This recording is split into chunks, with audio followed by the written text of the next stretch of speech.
আজকাল বন্ধুরা দেখেন আমি ফিল্ডে নেমেছি।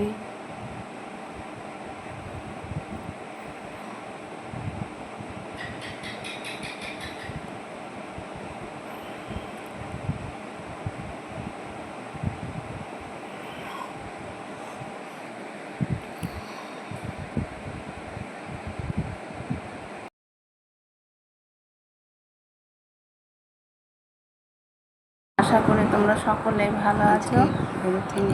আমি তোমাদের ইউটিউব দেখি, তোমাদের ফেসবুক দেখি, তোমাদের খুব ভালো লাগে। তোমাদের কাছ থেকে আমি অনেক কিছু শিখেছি, তাই আমি একটা চ্যানেল খুলেছি। তোমরাও আমার পাশে থেকো, সাবস্ক্রাইব করো, লাইক করো, কমেন্টস করে জানিও। আমি এমনি ভিডিও ছাড়ছি, আমি ঠিক পারি না, একটু একটু শিখছি। তবে তোমরা যদি আমার কাজ থাকো আমার সঙ্গে, তাহলে আমি অনেক কাজ করতে পারবো তোমাদের সঙ্গে। আর তোমাদের প্রচুর লাইক টাইক আমি করি বেশি, আমি সাবস্ক্রাইব দেখে নিও, আমি বেশি দেখি সব চাইতে। তাহলে আমার পাশে কেন তোমরা থাকো না?